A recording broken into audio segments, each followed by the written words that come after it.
Hi friends, good evening. Welcome back to our channel simply Sirisha. ఎలా ఉన్నారండి? అందరు బాగున్నారా? నేనైతే చాలా చాలా బాగున్నాను. మీరందరూ కూడా బాగుండాలని మనస్ఫూర్తిగా కోరుకుంటున్నాను.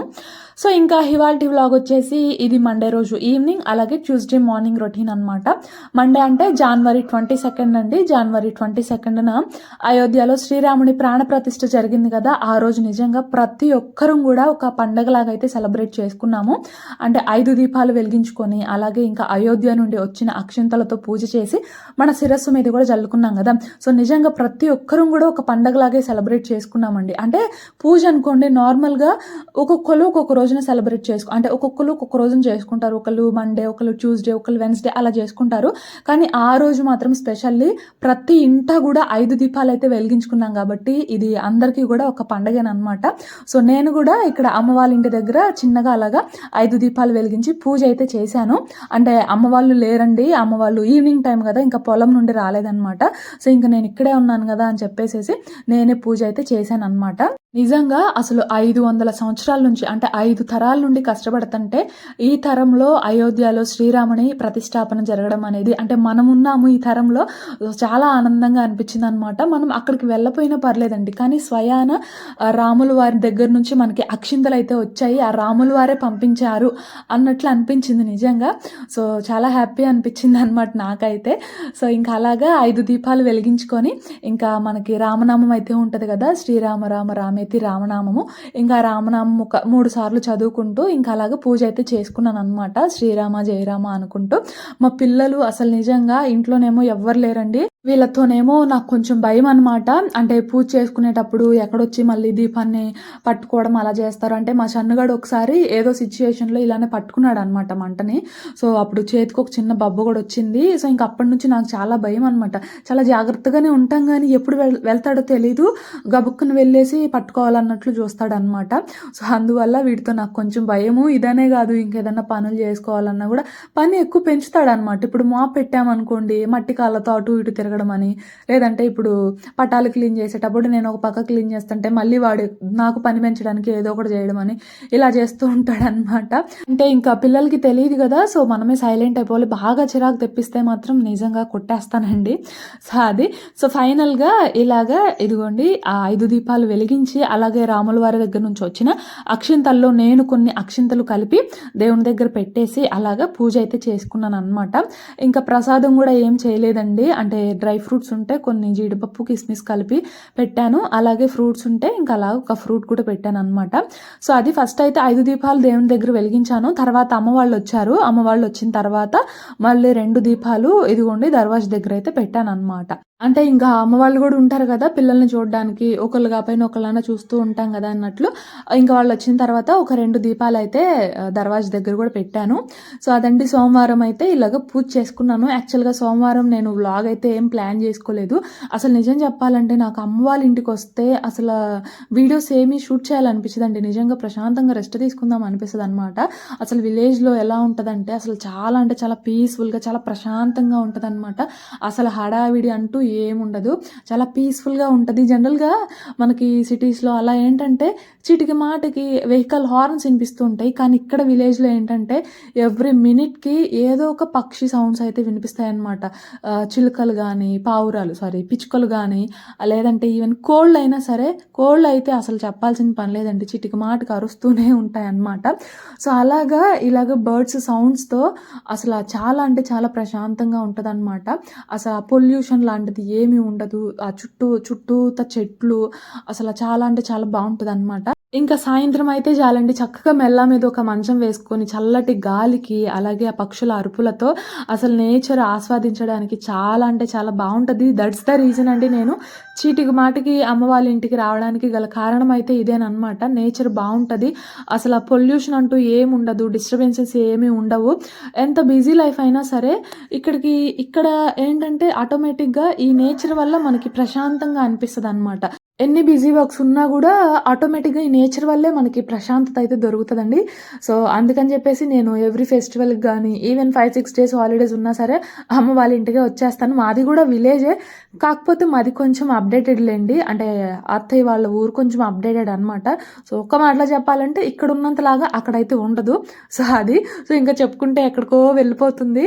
సో, ఇంక ఇదొచ్చేసి ట్యూస్‌డే రోజు మార్నింగ్ అనమాట. సో, ట్యూస్‌డే రోజు మార్నింగ్ యాక్చువల్‌గా బ్రేక్‌ఫాస్ట్‌కి ఏం వేసుకోలేదు. సో, ఇంకా అటుకులు ఉన్నాయి కదా అని చెప్పేసేసి అటుకులతో టొమాటో పోహా అయితే చేస్తున్నాననమాట. అమ్మ వాళ్ళేమో పొద్దున్నే ఇక మా పొలంలో ఒక చిన్న వర్క్ ఉంటే వెళ్ళారనమాట. సో, 7:30కి అలా వెళ్ళారు. ఇంకా వాళ్ళు వెళ్ళిన తర్వాత నేను బ్రేక్‌ఫాస్ట్ అయితే ప్రిపేర్ చేస్తున్నాననమాట. మళ్ళీ వచ్చేస్తారు 9కి అలా వచ్చేస్తారు. ఒక చిన్న వర్క్ ఉందని చెప్పి వెళ్ళారు. ఇంక ఈలోపు ఏంటంటే నేను ఇక్కడ బ్రేక్‌ఫాస్ట్ టొమాటో పోహా అయితే చేస్తున్నాననమాట. ఫస్ట్ కొంచెం ఆయిల్ వేసుకొని పోపు పెట్టుకున్నానండి. అలాగే ఉల్లిపాయ, కరివేపాకు వేసుకొని అవి కొంచెం ఫ్రై అయిన తర్వాత ఒక 2 మీడియం సైజ్ టొమాటోలు వేసుకున్నాను. కొంచెం టొమాటోలు పుల్లగా ఉన్నవి వేసుకుంటే టొమాటో పోహా అనేది కొంచెం పుల్ల పుల్లగా బావుంటదనమాట. సో, అలా ఒక 2 మీడియం సైజ్ టొమాటోలు కట్ చేసుకొని వేసుకున్నాను. ఆ టొమాటోలు కొంచెం మగ్గిన తర్వాత అంటే ఆయిల్ బాగా పైకి తేలుతున్న టైంలో పసుపు, అలాగే టేస్ట్‌కి సరిపడా సాల్ట్, కారం వేసుకున్నాను. వేసుకొని ఒకసారి మిక్స్ చేసుకొని ఆ తర్వాత వేయించుకున్న పల్లీలు అయితే వేసుకున్నానండి. ఆ తర్వాత అటుకులు ఏం చేశానంటే ఒక 5 మినిట్స్ ముందు ఒక హాఫ్ గ్లాస్ వరకు వాటర్ వేసేసి కొంచెం సేపు నానబెట్టాననమాట. అలా నానబెట్టడం వల్ల మనకి పోహా తినేటప్పుడు గట్టిగా లేకుండా కొంచెం మెత్తగా బావుంటది. సో, ఇంకా పోహా కూడా వేసేసి మొత్తంగా మిక్స్ చేసుకొని ఫైనల్‌గా ఒక అరబద్ద నిమ్మచెక్క అయితే పిండుకున్నాను. సో, అదనమాట. చాలా అంటే చాలా బావుంటది. పుల్ల పుల్లగా, కారం కారంగా బావుంటదనమాట. సో, మార్నింగ్ బ్రేక్‌ఫాస్ట్‌లోకి ఇది చేశాను. ఇంకా ఇదిగోండి పిల్లలకి కూడా పెట్టేశాననమాట. యాక్చువల్‌గా మేమైతే ఇది రెగ్యులర్‌గా అంటూ ఏం చేసుకోము. ఇలానే ఎప్పుడన్నా అటుకులు వేయించుకున్న టైంలో వేసుకుంటాము. నార్మల్‌గా మనకి బయట కూడా దొరుకుతాయి అటుకులు. కాకపోతే ఎప్పుడు వాటితో అయితే చేసుకోలేదండి. మేము వేయించుకున్న అటుకులతోనే ఇలాగ టొమాటో పోహా అయితే చేసుకుంటామనమాట. సో, చాలా రోజుల తర్వాత చేశాను కదా! కొంచెం ఎంత చేయాలి ఏంటని తెలియలేదు. సో, కొంచెమే అయిందనమాట అదొచ్చేసి. సో, ఇంక అందుకని పిల్లలకి పెట్టేసి ఇంకొంచెమేమో నానకుంచేసాననమాట. అమ్మేమో తినదు. అమ్మ మళ్ళీ వచ్చి మళ్ళీ పొలం వెళ్తదనమాట. 10కి అలా వెళ్తది. సో, పొలాలు వెళ్ళే వాళ్ళకి టిఫిన్స్ చేస్తే ఎక్కడ ఉండగలుగుతారో చెప్పండి. సో, ఆ అమ్మ అయితే అన్నమే తిని ఎళ్తది. ఇంకా నేనేమో నానకుంచిన ఆ కొంచెంలోనే ఇంకా కొంచెం ఉందనమాట. సో, ఇక ఆ కొంచెం మా షన్నుగాడు కొంచెం మిగిలిస్తే ఆ కొంచెం తిని సరిపెట్టుకున్నాను. సో, అది ఇంక పిల్లలకి పెట్టేస్తే వాళ్ళు టీవీ చూస్తూ తినేసారనమాట. ఇంకా ఆ తర్వాత ఇక్కడ లంచ్‌లోకి అని చెప్పేసి కర్రీ అయితే చేస్తున్నానండి. సింపుల్‌గా మునక్కాయ టమాటో కర్రీ అయితే చేస్తున్నాననమాట. చెప్పాను కదా! మళ్ళీ అమ్మ పొలం వెళ్తది 10కి. సో, మరి లంచ్ బాక్స్ తీసుకెళ్ళాలి కదా! అందుకని చెప్పేసేసి ఇంకా ఎర్లీగానే ఇలాగ మునక్కాయ టమాటా కర్రీ అయితే చేస్తున్నాననమాట. బేసిక్ కర్రీయేనండి. గ్రేవీ కర్రీస్ అలాంటిదైతే ఏం కాదు. వీళ్ళేంటంటే ఇలాగా ప్లెయిన్‌గా మునక్కాయ టమాటా వేసి పులుసులాగా చేస్తేనే కొంచెం ఇష్టంగా తింటారనమాట. సో, అందుకని అల్లం చిన్నుల్లిపాయ దంచుకొని వేసుకున్నాను. రోలు లేదు, చిన్న రోలు. మిక్సీలో వేయడానికేమో కొంచెమే కదా! ఈ కొంచానికి మిక్సీ జార్ తేయడం ఎందుకులని గ్లాస్‌లో దంచేసి తాలింపులో అల్లం వెల్లుల్లి పేస్ట్ వేసి తర్వాత మునక్కాయ, టొమాటో వేసేసి బాగా ఉడికించుకున్న తర్వాత కొంచెం వాటర్ వేశాను. బాగా ఉడికిన తర్వాత ఫైనల్‌గా కొంచెం ధనియా పౌడరు, అలాగే ఉప్పు, కారము, పసుపు ఇవన్నీ కూడా వేసేసాను. సో, అలాగా సింపుల్‌గా మునక్కాయ టమాటా కర్రీ రెడీ. ఇంకా అలాగే పక్కన టీ కూడా పెట్టాను. అంటే నాన్న వాళ్ళు వచ్చారనమాట ఇంకా. ఇంక అందుకని చెప్పేసి టీ కూడా పెట్టేశాననమాట. అసలు నిజంగా ఇక్కడికొచ్చిన దగ్గర నుంచి మళ్ళీ టీ అలవాటయిందండి బాబు. అసల అక్కడ ఉండంగా 2 మంత్స్ నుంచి తాగట్లేదు. అయితే ఇక్కడికొచ్చిన తర్వాత ఇంకా అమ్మ తాగు తాగు అని చెప్పేసరికి ఇంకా అలాగా మళ్ళీ తాగేస్తున్నాననమాట. ఒక గ్రీన్ టీ లేవు, ఏం లేవు. యాక్చువల్‌గా మార్నింగ్ గ్రీన్ టీ తాగుతాను కదా! సో, అసల గ్రీన్ టీ లేవు, ఏం లేవనమాట. అమ్మ పొద్దున్నే టీ పెట్టేస్తది. ఇంకా తాగు అని చెప్పేసి ఇచ్చేస్తుంది. ఇంక అలాగా డైలీ టీ అయితే తాగుతున్నాను. ఇవాళ లేరు కదా! పొద్దున్నే పొలం వెళ్లారని చెప్పేసి ఇంకా 9కి అలా తాగుతున్నాం అనమాట. సో, అది ఇంకా అలాగా గ్లాస్ పట్టుకొని వచ్చి పొయ్యి దగ్గర కూర్చొని పొయ్యి మండిస్తూ ఇంకా అలాగా టీ అయితే తాగేస్తున్నాను అనమాట. కాలిందా? అయ్యో చక్క చూసుకోవట్లా అటు వెళ్ళేటప్పుడు. కూర్చో, చెక్క మీద కూర్చో. కూర్చోమంటే ఆడ కూర్చుంటున్నాడు. చెక్క మీద కూర్చో.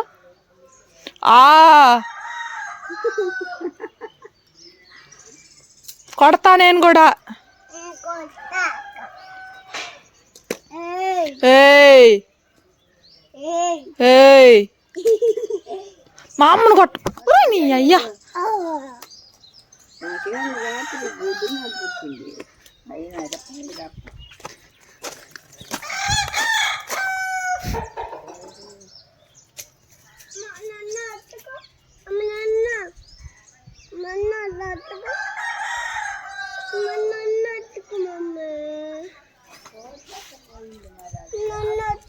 ఎత్తుకోనా ఉండు.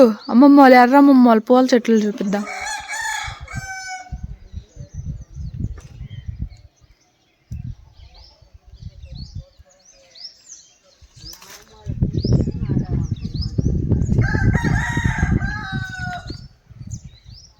ఇంకా ఇవిగోండి ఈ పూల మొక్కలు వచ్చేసి మా అమ్మ వాళ్ళవి, అంటే మా పెద్దమ్మ వాళ్ళవి అనమాట. పక్కనే ఇల్లు, మధ్యలో ఒక ప్రహరీ కూడా అడ్డుంటది అనమాట. అంతే. ఇవిగోండి చూస్తున్నారు కదా, ఇవి వచ్చేసి మల్లెపూలు. నేను పొయ్యి దగ్గర కూర్చుంటే అసలు మంచి స్మెల్ వస్తుంది అనమాట. ఉంది 4 పూలే కానీ అసలు మంచి స్మెల్ వస్తుంది. ఇంకా అప్పుడు ఐడియా వచ్చింది ఒకసారి పూల మొక్కలు చూపిద్దామని. అసలు కనకాంబరాలు చూస్తున్నారు కదా గుత్తులు గుత్తులుగా ఎలా ఉన్నాయో. వీటిలో 2 రకాలు ఉంటాయండి. ఇవిగోండి ఇవి వచ్చేసి మామూలు కనకాంబరాలు, ఇంకా అక్కడ కొంచెం ఆరెంజ్ పింకిష్ కలర్లో ఉన్నాయి కదా, అవి వచ్చేసి ఇదేంటి టైంకి నేమ్ కూడా స్ట్రైక్ అవ్వట్లేదు. 2 రకాలు ఉంటాయి కదా, ఒకటేమో నార్మల్ కనకాంబరాలు, ఇంకోటి వచ్చేసి సౌందర్య కనకాంబరాలు అంటారు. కొంచెం కాడ పొడవుగా ఉంటుంది అనమాట వాటికైతే. అలాగా 2 కనకాంబరం మొక్కలు అయితే ఉన్నాయి. చూసారు కదా పూలు అయితే గుత్తులు గుత్తులుగా ఎలా ఉన్నాయో. ఇంక ఇది వచ్చేసి మల్లె మొక్క అనమాట. అలాగే ఇంకా విరజాజుల మొక్క కూడా ఒకటి ఉంది. సో ఇవి ఉన్న ప్లేస్లోనే మొత్తం అన్ని కూడా పూల మొక్కలు అయితే పెట్టేసింది అనమాట. ఎక్కువగా కనకాంబరాలు అయితే చూస్తున్నారు కదా, చాలా ఉన్నాయండి. నన్ను రోజు గోలనమాట, కోసుకో కోసుకో అని చెప్పేసి కోసుకుంటా అని ఫైనల్గా ఒక రోజు అయితే కోసాను అనమాట. సో అది ఇంకా మొత్తం అంతా కూడా వాళ్ళు బండలు వేయించుకొని పూల మొక్కలు పెట్టుకోవడానికి ఇలా కొంచెం ప్లేస్ అయితే ఉంచుకున్నారు. ఇంకా దోసకాయ తీగ అలాగే కాకర తీగ కూడా ఉండాలి, కానీ కోళ్ళు ఉన్నాయి కదా అవి ఉంటే ఉంచవండి. సో అందుకని ఇంకా పీకేసింది అనుకుంటా. సో అది ఇంకా తర్వాత అయితే ఇదిగోండి చిలకడ దుంప. మీలో ఎంతమందికి తెలుసు ఇలాగ నుప్పుల్లో కాల్చుకొని తింటారని నాకు తప్పకుండా కమెంట్ సెక్షన్లో కమెంట్ చేయండి. అసలు భలే ఉంటుంది నిజంగా. ఇది ఒక్కటే ఉందన్నమాట. ఈ ఒక్కదాన్ని స్టవ్ మీద ఏం స్టీమ్ చేస్తాంలే అని చెప్పేసి నుప్పుల్లో కాల్చుకొని తింటున్నామండి. అసలు నిజంగా చాలా బాగుంటది అనమాట. మీరు తినరు, దాన్ని కూడా తిన్నీరు.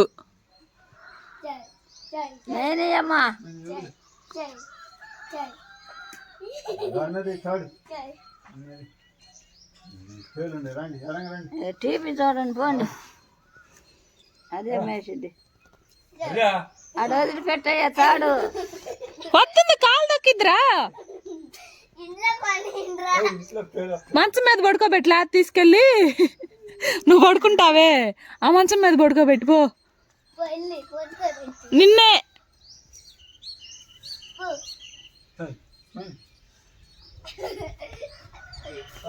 మేనండమ్మా, మేనేయాలి. అట్లా లాక్ రాకూడదు.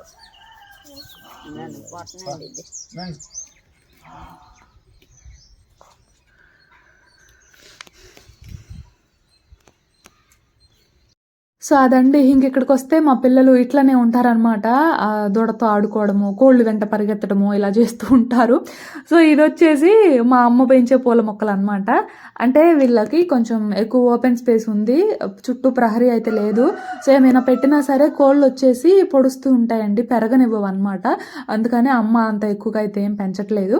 ఇంకా ఇదిగోండి నుప్పుల్లో ఇంకా చిలకడ దుంప అయితే ఆల్మోస్ట్ అయిపోవచ్చింది, ఉడుకుతుంది అనమాట. నిజంగా నుప్పుల్లో కాల్చుకొని తింటే ఎంత బాగుంటుందంటే, నా చిన్నప్పుడు అసలు ఎప్పుడు చేసినా సరే ఇలా నుప్పుల్లోనే కాల్చుకొని తినేవాళ్ళం అనమాట. చిన్నప్పుడు చిలకడ దుంపలు భలే తినేవాళ్ళము. ఇప్పుడు చాలా తగ్గించాం, కానీ మా చిన్నప్పుడు మాత్రం తెగ తినేవాళ్ళము. ఎప్పుడు తిన్నా సరే ఇలా నుప్పుల్లోనే కాల్చుకొని తినేవాళ్ళము. అసలు నిజంగా చాలా బాగా ఉడుకుతుందండి లోపల వరకు. స్టీమ్ చేసుకున్న దానికంటే కూడా ఇదే బాగుంటుంది అనమాట. నుప్పుల్లో పెట్టేసి ఇలా కాలుస్తూ ఉంటారు. కానీ ఇది వచ్చేసి పింక్ కలర్లో ఉంటుంది కదా, అదండి. ఇది ఎందుకో నాకు అంత స్వీట్గా అనిపించదు. ఇది మొన్న మా అన్నయ్య పండక్కి వస్తూ వాళ్ళ రూమ్లో ఒక్కటే మిగిలిపోయిందంట, దాన్ని వేస్ట్గా ఉంచడం ఎందుకులే అని ఇంక ఇంటికి పట్టుకొచ్చాడు. సో దాన్ని ఈరోజు నేను ఇలా నుప్పుల్లో వేసి కాల్చాను అనమాట. బాగుంటుందండి నిజంగా, నుప్పుల్లో వేసి కాల్చుకొని తింటే బాగుంటుంది. మీరు ఎప్పుడైనా ట్రై చేస్తే మాత్రం తప్పకుండా కమెంట్ చేయండి. కాకపోతే పింక్ కలర్ది నాకు అంత స్వీట్ అనిపించదు. నార్మల్గా స్కిన్ కలర్లో ఉంటాయి కదా, అవి మాత్రం ఎక్సలెంట్గా ఉంటాయి. మేము ఎప్పుడు కొనుక్కున్నా అవే కొనుక్కునే వాళ్ళము. అంటే ఇక్కడికి మా ఊళ్ళోకి వచ్చేవాళ్ళు అనమాట, ఎద్దుల బండి మీద వేసుకొని ఊరంతా తిరిగి చిలకడ దుంపలు అనుకుంటా అమ్మేవాళ్ళు అనమాట. సో అప్పుడు మేము తీసుకొని ఇలానే కాల్చుకునే వాళ్ళము. సో అది ఇంకా అలాగా చల్లారిన తర్వాత స్కిన్ మనకి చాలా ఈజీగా వచ్చేస్తుంది. ఇంకా స్కిన్ తీసేసి ఇద్దరికి కూడా చెరొక హాఫ్ పెట్టాను. ఒక చిన్న ముక్క మాత్రం నేను తిన్నాను అనమాట. ఇదిగోండి మా పిల్లలకు కూడా నచ్చింది, బాగుందని చెప్తున్నారు. సో ఇలా ఎప్పుడైనా మీరు నుప్పుల్లో కాల్చుకొని చిలకడ దుంప తిన్నారా? తింటే మాత్రం తప్పకుండా కమెంట్ చేయండి. అండ్ మీరు ఎక్కడి నుంచి ఏంటి అనేది కూడా తప్పకుండా కమెంట్ చేయండి. సో ఇంకా ఇంతేనండి ఇవాల్టి వ్లాగ్ అయితే. వ్లాగ్ నచ్చితే మాత్రం తప్పకుండా లైక్ చేయండి, షేర్ చేయండి, కమెంట్ చేయండి. కొత్త వాళ్ళైతే ఛానల్ని కొంచెం సబ్స్క్రైబ్ చేసుకొని సపోర్ట్ చేయండి. ఇంకో వ్లాగ్తో మళ్ళీ కలుస్తాను. అంతవరకు బాయ్ ఫ్రెండ్స్.